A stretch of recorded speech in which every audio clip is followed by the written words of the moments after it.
Hey, what's up everybody? Back today with another time lapse. I hope you like what it turns out to be, and if you do, make sure to give a like. And with that, we can get straight into the general waffle as I continue with this. So, the character or characters at this point are from the Secret Life SMP, which is the new series of the Life series done by Green and quite a few other large YouTubers. I've followed the series since Third Life, yet I haven't really done fan art for it until today. And I kind of had this idea since I saw the first episode a few weeks ago of GeminiTay's point of view with the whole joke of Gem and the Scots. So initially, my intent for the drawing was to have GeminiTay, Impulse, and Scott on some sort of stage with a band, as that was the running joke.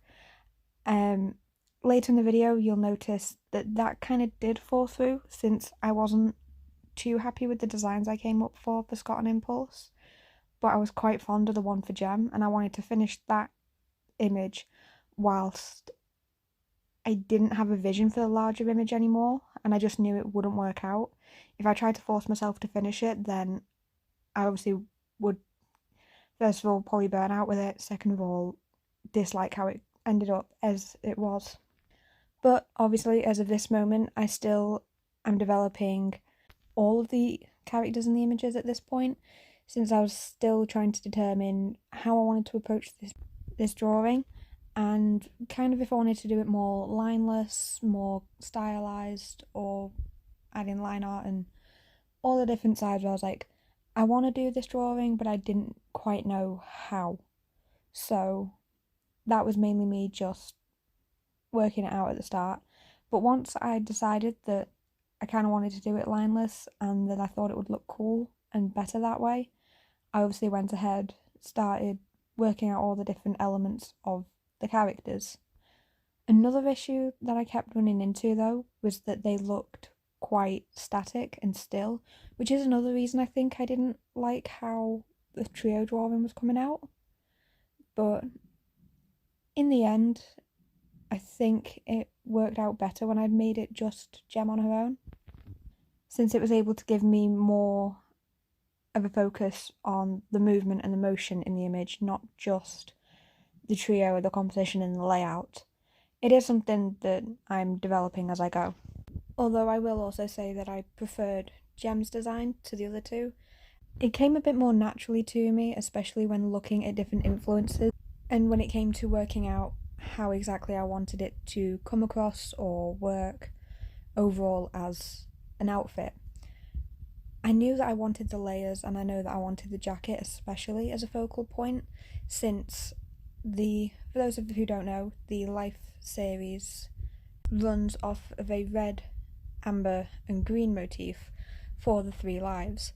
So I knew that I would want to work this into the design, whether that be through the hearts themselves, as is later seen on elements of the chains and her boots, or just the overall composition. And part of my choice as well was that I know Gem is quite a lively character, as I do watch quite a lot of her videos, and also her Hermitcraft series.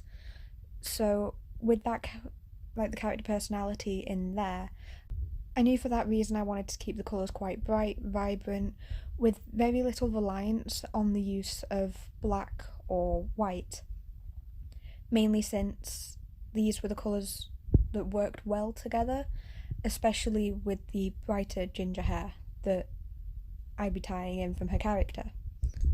I also got kind of lucky in the regards that the avatar I was using as reference had green eyes, which again tied in with the top and the top layer of the ruffled skirt. From there, my choice to do a time lapse this week was mainly due to quite a lack of free time early in the week, which if it continues it may mean I only get to do one video per 2 weeks, but if that's how the cookie crumbles, it's how the cookie crumbles. It's also something that I would want to do more on the channel in terms of time lapses and more of my drawing process, rather than just limiting myself to games and things like Minecraft, since I do draw quite a bit for my pastime, which I have done for quite a long time as well. So it is also something that I want to do more and show more of as we kind of explore on the channel. In terms of that, whether I end up doing full illustrations of landscapes, sceneries, and backgrounds, I've yet to decide, but I do know for a fact that I will be tying in quite a lot of character designs here and there whenever I really need to or want to, as I've done quite a lot of sets of drawings in the past before for various different subjects, and if I was able to make time lapses of them and also share the thought process and the ideas behind those, then that would be fun for me, which this entire thing should be. Although I suppose I would have to limit the process on some of them, since a lot of the ideas I have start off being sketched in a random sheet of paper or a sketchbook when I'm out and about. This one itself got started in my usual sketchbook when I think I was on the bus or something, and I knew that I wanted to do this image, but I didn't quite have the composition or the ideas, so I was doing little thumbnail drawings as to what I would want, and Gem's design came together quite quickly, as I've previously said. Impulses and Scott's, for some reason, just didn't fit quite as well, whether that was with the pose or with the costume and the various elements of the design that I envisioned. This is why I do change it to be just Gem, rather than battling it out with various elements that in the end I knew I wouldn't like, and that I just argue with over and over and over, trying my best to get to somewhere that I'd like it or get to somewhere where I could tolerate it, which overall would distract from the elements I did like in the drawing and kind of weaken the image overall, which was better avoided. Although getting rid of those parts didn't stop me arguing eternally with both of the hands in the image. I think at one point I cut out how much I was struggling with the hand that ended up holding the book, because initially she was going to be holding a microphone, except I couldn't work out the angle and rotation of the wrist that would have her grasping onto it properly. And then the fist raised up in the air kept looking a bit wonky when I went to go and shade it. So both of those required quite a bit of playing about, but I suppose any artist will tell you that hands and second eyes are the bane of people's existences. Anything that has the complex movement of the hand or just the symmetry of the eyes. Luckily the eyes in this one, once I got the angle right, didn't cause me too many issues. I managed to get around the face issue, because initially it was again going to be tilted up, but I decided once it was just Gem that it would work better, more straight on with the flowing movement of the hair and the outfit. And even then it did take me a few tries to work out how exactly the skirt would move and flow with the multiple layers. And even then there were a few elements of the design that I chose to take out as I went through. Initially Gem was going to have these fishnet tights on, which I decided to take off because they just didn't quite suit the outfit with the colouring that I'd already decided on for the piece. So I think it might have worked better if I'd chosen to make the jacket black and more leathery instead of the red material that I went with. If you can hear any noise in the background of this video, I do apologise. I'm recording it pretty late at night and bonfire night is coming up, so it's probably the neighbourhood fireworks. I suppose now I should really address what's going on in the actual video rather than just waffling. At the moment I was having my first pass through with the hand and having various degrees of success. I did in the end decide to just paint it back to the skin tone and do it again later once I was a bit more familiar with the process and the layers that I was going to do to build up the skin tone over time. Questioning as to why I may put the blues in, that was for the undertones in the skin, and also I imagined there would be coloured lighting coming down onto the image, so I wanted to kind of work that into the clothing itself. Previously, you might have noticed I used a watercolour brush to kind of plot out where the light will be hitting, where the shadows might be hitting, and various points like that on the image. This layer in the end was turned off for most of whilst I was colouring, once I'd kind of laid it out in my head, so that I could just go through, do the shading, do the lighting, and go through piece by piece systematically without having the watercolour layer there swaying, distorting, or altering how I was seeing the image. This is the same reason that I didn't work with any of the later layers that I add for the finishing touches and the finishing lighting effects, mainly because then it would have distorted the whole colour and it might have looked a bit off without them. It would have been possible for me to work with the multiply overlay layers and all of that on it as well. Just I didn't want to with this image, since I wasn't too sure in the moment what exactly I would be doing over the top and what wouldn't have too much of a contrast or conflict with the image. So once I had decided that I was going to have a break with that area of the image, I decided to move on to the rest of the skin tone, kind of setting down that base layer of tone that I could then work back into. This was mainly areas like the legs, stomach, face, and various different parts of it, including the other hand, which was a lot more cooperative. I did eventually go back and reattempt the hand, but that was once I had a bit of more patience, a bit more of an understanding, and clearer idea as to how I would be tackling it, since all the fingers would be layered on top of each other, so tonally I'd need to distinguish between the fingers and the palm whilst having similar tones near each other, which isn't always my strongest suit. In the past, I have been quite bad at just making up shadows to help this, which I was trying to avoid here. I might have done it a bit, but I was trying to avoid it mostly. And then from there, I was kind of working through the layers systematically, going from the lowest to the highest, with a quick trip back to working on the book in her hand. I wasn't sure whether I was going to write secrets on it or not, as a reference to the secret task that is part of the Secret Life SMP.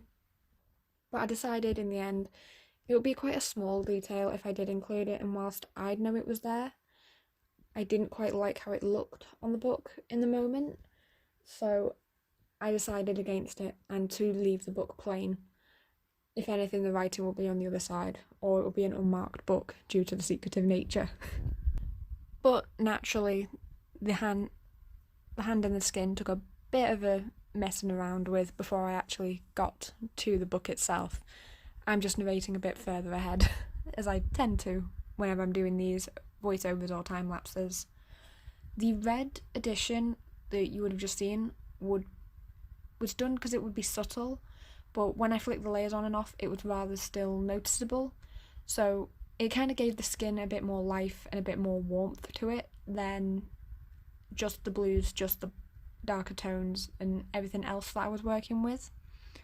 And as much as it wouldn't be seen, I did try to go through most of it with these hatching marks, just as that's how I would tend to work more traditionally, introducing little hatching marks to show both direction and light, and to give it a bit more texture to it, which is something that I decided with this one that I wanted to do, since I was again relying primarily on the design pencil and the gouache blender in Clip Studio Paint, which is a familiar process to me.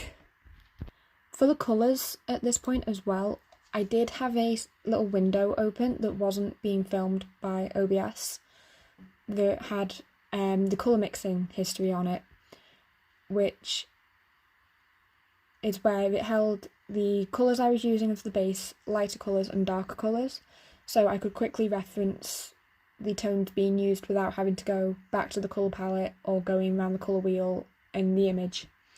It was just something that was a bit easier for my practicality, that really streamlined the drawing process.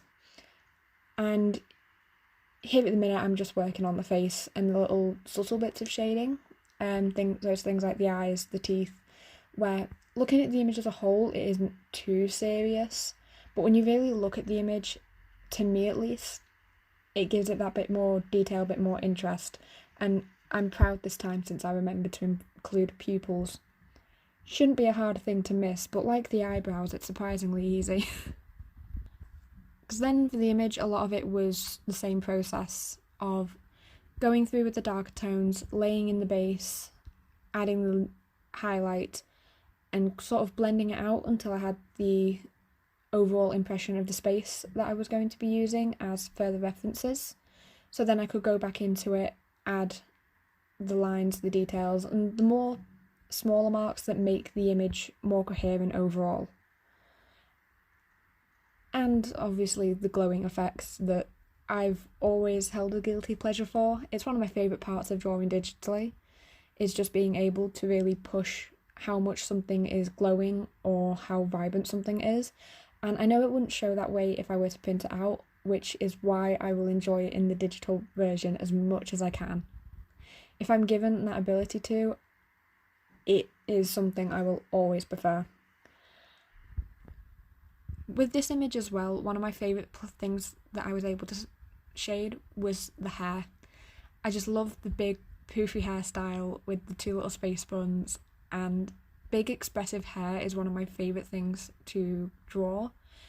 Shading in the moment, I might be questioning my choices and sort of struggling with it, but I always love how it looks, having just big poofy expressive hair that goes everywhere with all the little flyaways. I used to actually do it quite cartoony, with it all being more blocky and held together. So since I've started doing it this way, I've had a lot more fun with it. And just being able to get the small details like hairs flying loose in front of the face or over the shoulder. As for the reason that her hair over the shoulder hasn't been shaded at the minute when the rest of it has, is because that's actually on another layer.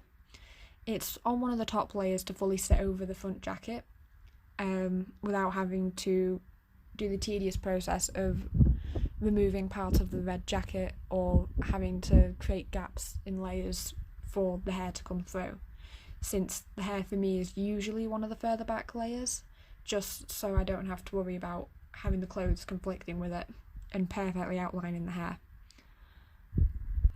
Now, one of my favourite little details here from the sketch was the 3 hearts that I was able to incorporate as a chain across the skirt.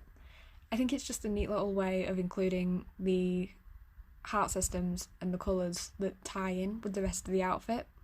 I did have to lighten the green for that, but again, it matched with the eyes and the highlights, so I would say it worked quite well for the image. Other than that, I later decided that I would include them on the boots, since in the initial composition her feet would have been covered by a crowd, but with this one I was able to add the top of the boots, since I still wanted her feet off the page, so instead of doing the crowds I just cut them off with the canvas line, which I would say still works. It just let me highlight the fact that on her boots she has this echoing motif of the 3 hearts for the 3 lives, as a subtle gesture and a subtle tie-in and reflection back to the series and character that this is a piece of. And yes, I did zoom in quite a bit to actually shade the ones on her boots, mainly because they were so small. And I do apologise if all the moving around may make you a bit dizzy. Since watching it back, there were a few moments where I was moving quite quick, but I can't really, it's never been something I've enjoyed doing or found myself able to do when it comes to working on a canvas and keeping myself quite zoomed out, quite far away.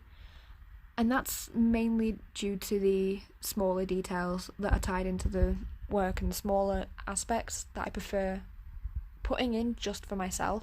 They're not really there for anybody else or meant to draw attention to themselves. It's just small little aspects that I can find joy in whilst I'm working on, or I can remove if I start getting annoyed by too many small details.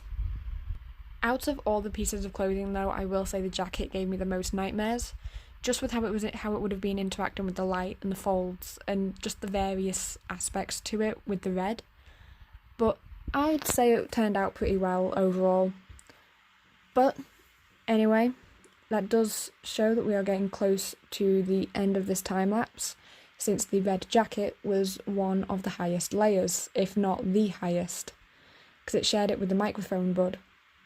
But anyway, that will likely be it for this week and this video. I'm possibly going to end up being back next week, if not the week after. Just depends on when I can get the video ready for and what works best with schedules and timings and the fun stuff of normal lives. But I hope you've enjoyed. If you do, don't forget to like, subscribe, maybe stick around.